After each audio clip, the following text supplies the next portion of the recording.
All right, we are here on Club GG, and I got an interesting one for you today. We are going to play today's final stage tournament, the Wednesday PKO, 5K guaranteed.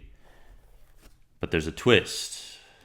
I will not be looking at my cards at any point during the tournament. I'm screen recording. Make sure this works. Yep, everything's on. So you guys will get to see my cards. I saw I had ace jack on this hand. I'm covering up now. But here's what my setup will look like. I'm taking a picture of it, and I'm going to fold this since I know what I have. I will put a picture of this in the edit so you can see what my setup looks like. And we're going to try and do this Annette Oberstrad style. That chick who won the main event at like 19, the World Series main event back in the day. And we're just going to use strategy, situations, advantages, reading the board, and try and do the best we can without seeing our cards. Talking things out, so yes, I have my thing covered, and then up at the top corner where you can see the hands, I have that covered too, as you see in the picture. So we don't know what we have right now. So we're in the small blind.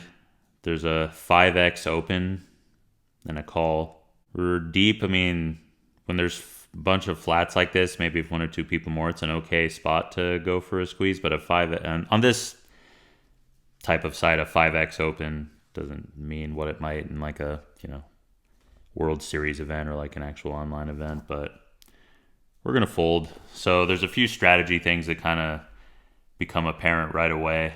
Calling all in is probably not going to be recommended, so we're going to want to be playing pretty aggressive. We're going to be the ones doing the shoving. We're really going to have to play positional advantages and board advantages. Like if we're defending the big blind and we get low flops, we're going to have to attack those pretty hard. So this should be interesting. I don't think I've ever done anything like this before, and especially not on a video that's going on YouTube, on the internet. And just to get out of the way for anybody so I think we're on the button here. So we're gonna call on the button, see what happens. For anybody who's jaded and thinks like, oh, he's just taking the cards off when he's done, I get it. It's a lot of scammers and scummy stuff out there in the world, but I'm doing this as like for entertainment and for a challenge and an exercise and stuff. So you don't have to believe me, but I want to have my relationship be built on trust. So when they check to me, we're gonna take a stab on this board. Yeah, nice. It'll be I don't think I'm going to look. I think I'm going to look in the edit when I edit this stuff out and edit the downtime.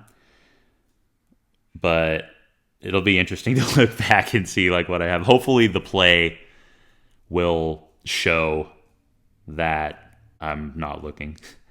And you're seeing the same screen I'm seeing. I don't see like the hand ranking anywhere. If anything else pops up where I could possibly get an advantage or where I could like see all covered up, but I don't see anything right now. We're going to be attacking a lot of late position raises with 3-bets and stuff. Going to be opening a lot, especially in late position. Going to have to attack limps, I think, when somebody limps. So a lot of callers so far, so we're going to want to attack. This could be like a squeeze thing. We could kind of 4-bet small, but on this type of site, you're not going to get a ton of credit for like massive that, and plus the fact that for having a massive hand, and then plus the fact that we're attacking a limper, just kind of makes it look that much more suspect. It's going to be funny. Some of these hands I can imagine, assuming I last a while. We get 2 re-entries so for the next hour, 50 minutes, so we can take some chances. We can swing some D, try and make some moves happen. Sure, let's open. Why not? What's the worst that can happen?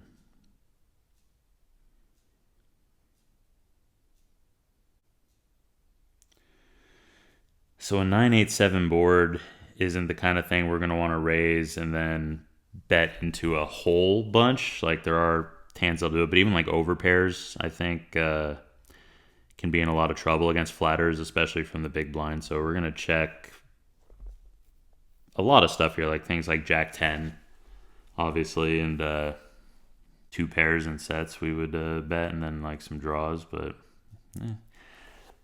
nobody bet, and then four liner now. We can bet small, just try and take this down, represent like pocket jacks or something. Type hand, queen jack. Queen jack might bet, actually, but the fact that they didn't show much interest allows me to want to try and. Alright. Nice, nice. We're 1-2 pots so far. It's going to be doing a lot of defending in the big blind. The big blind might be like our bread and butter, especially in heads up pots. We're going to have to play those things uber aggressive, especially on boards that favor us. Big raise. We're gonna get out of it. Okay, so Snoop D's getting a little wild. Can attack that upside king 5. So it comes up on the bottom. So I'm just, I don't know. It's gonna be hard to remember to like look away every single time, but I'll try. He's all in, and he's. I mean, for a no look challenge, like for somebody who's just kind of wild like this might be a good spot to just kind of like gamble and try and like get a stack. Sometimes, this is the $50 a month thing. It's real money you're playing for, but it's not like an actual buy-in. It's just a ticket. So let's see. I mean, let's do a little heat check. Let's try and get a stack against a guy who's probably going in with anything like 9-8. Oh, he's okay. I don't know what we had, but it was probably good. It doesn't, because I already showed it doesn't show, so I don't know what we had on this one. But that was kind of the read I was going for. I mean, that he had a hand like that, and I think a random hand. Yeah, I think a random hand is a favorite against 9-8 off, and obviously I didn't know he had that, but against somebody who's just going to be shoving random hands, like he probably would have done that with low cards too. So against that range, I'm happy to gamble. Since he's not going to be folding, thinking about it now, I probably should have just folded this, whatever this is, and just gotten out of the way. Because who knows, we may flop something, but then like if we can't get him to fold, then like what's the point of like betting a board where we have an advantage? So I'll have to be a little more discreet. I'm just going to peek this up and see how many, I think knowing how many big blinds I have. 90, okay, we're still good, 93.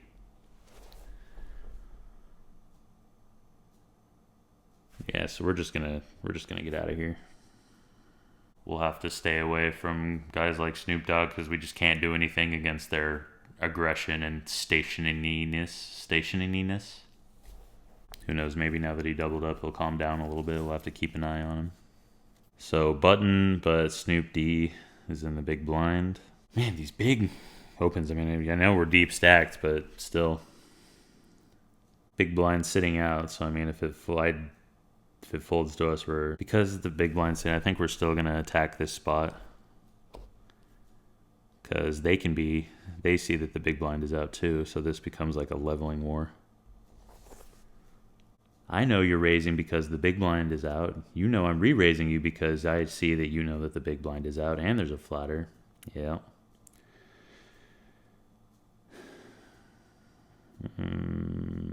All right, you got me. We're going to open this one under the gun randomly. Hopefully Snoop is chill.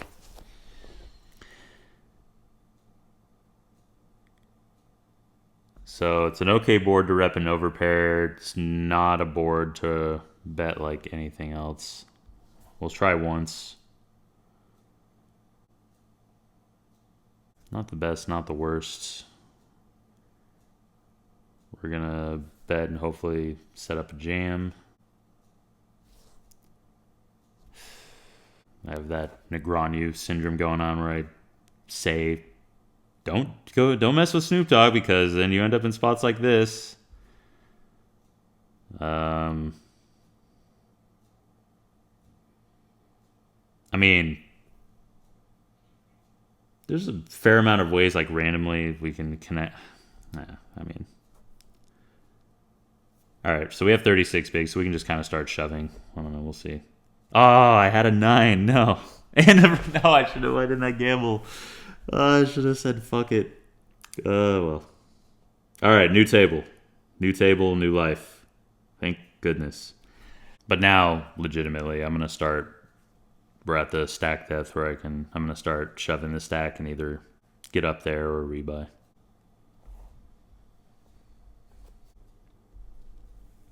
All right, we're the pre-flop raiser. We're attacking it. Rebuy, to be honest. Ugh. Gamble.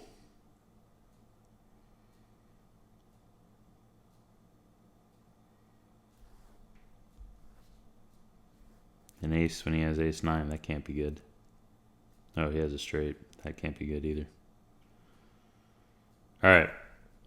That was our warm-up. I'm warmed up. Got the strategies down.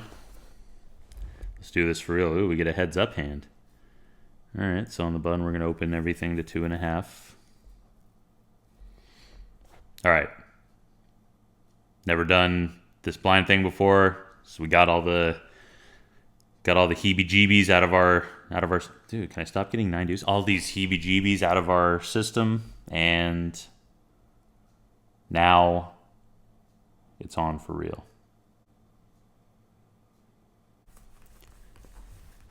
All right, big blind versus some min raise. We're playing these spots pretty much every time.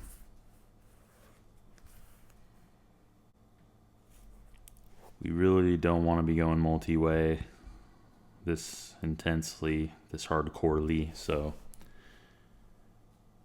we're going to try and get it heads up. Or take it down pre. Once T full, okay. Once the initial razor folds. If we can just go heads up, that would be key. 3-way. It is a dry board.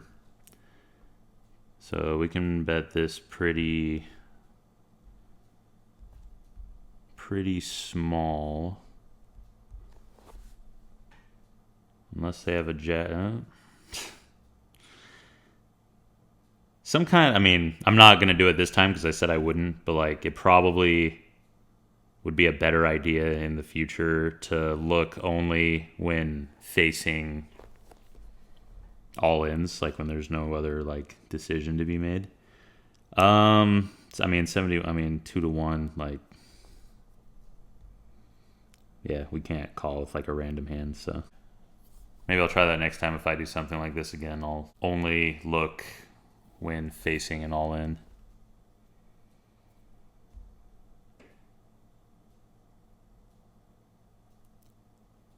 King eye board. If it was like a lower board, I would consider like leading or check raising, but this isn't the greatest spot either.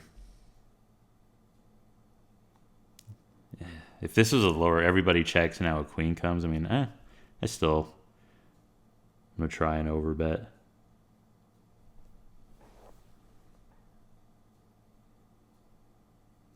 Being the first person that checked, defending, calling a raise, I'm the most likely one to have a king, especially like those lower position ones are not as likely to check a king back. So this overbet might look a little suspicious, but also,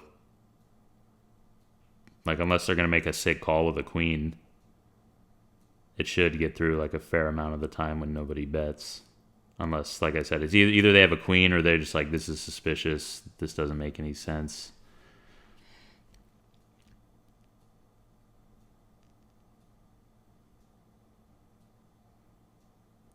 The diamond comes. Would he check back a flush? I'm not sure. We're going for it.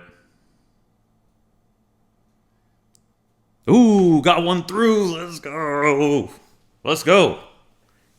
You know, one of the things we could have and do that with is a flush draw, I guess. Like, I mean, it's a very, I guess what I'm trying to say is it's a very surface level scare card. Like, if all you think is like, the flush got there, then it's a scare card. If you, or, you know, in the weeds thinking about the hand, like, critically and, like, what makes sense and what doesn't.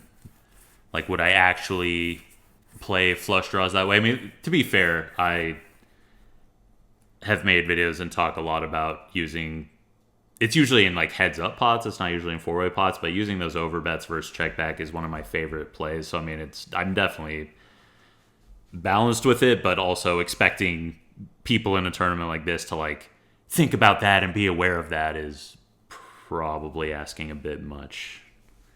And I don't know any of these people like personally, I'm just saying on average. If it folds to us, we're gonna have to open pretty much everything late position unless there's like situational reasons not to. Like we're close to the money or something if we can somehow miraculously get that far. Oh, see, things like that. We're pretty much doing something here unless it goes like raise, re-raise, or some stuff like that. Versus limpers, we must punish. So I from the last hand, I wasn't in it, but I do see right below where it says 55.1 big blinds on the river, it says what my hand ranking is. So I'm going to have to like cover it up when we go to rivers. Ooh, that looks like a good card for me to do some nastiness. Come on, for the video, let it go. That's a scare card. It's the ultimate scare card. Let it go. All right. Button open. So yeah, we're attacking that.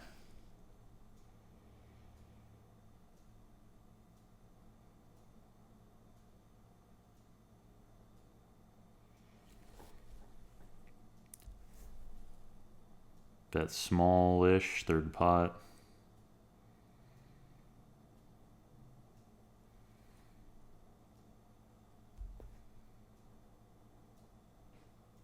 I don't like that bet, but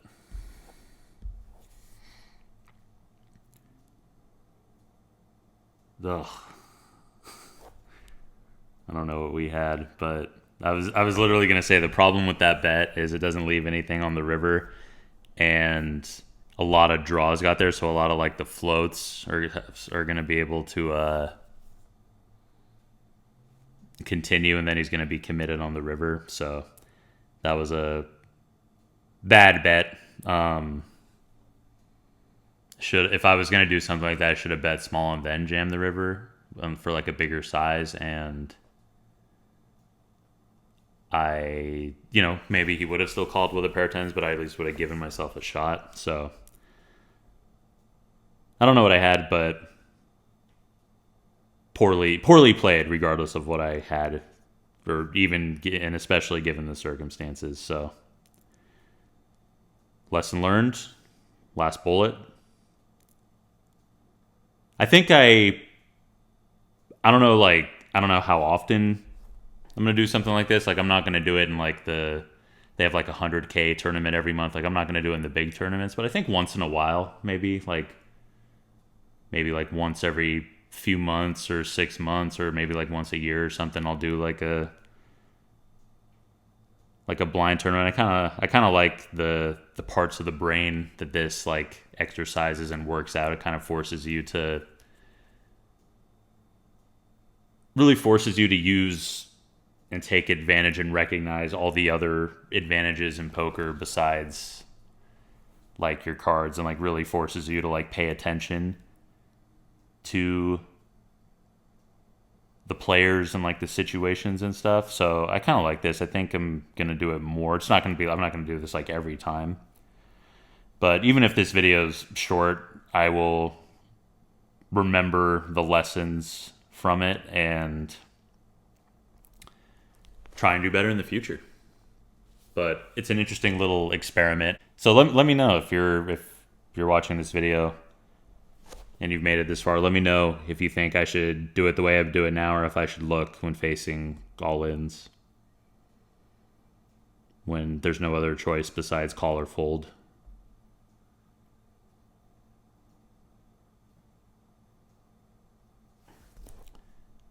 We're gonna flat. We're feeling a little froggy. We're gonna flat. That's not a good board versus a 3-better. So yeah, with a random hand, we're just gonna let it go. Big blind sitting out. We're attacking it.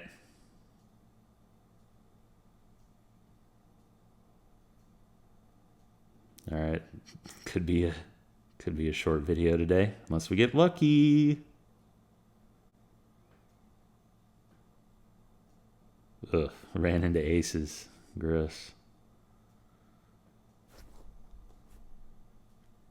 Well, unless we have 6-7 or 2-3.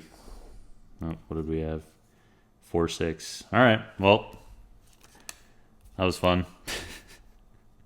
Some good lessons. Some good lessons learned. We'll come back stronger next time.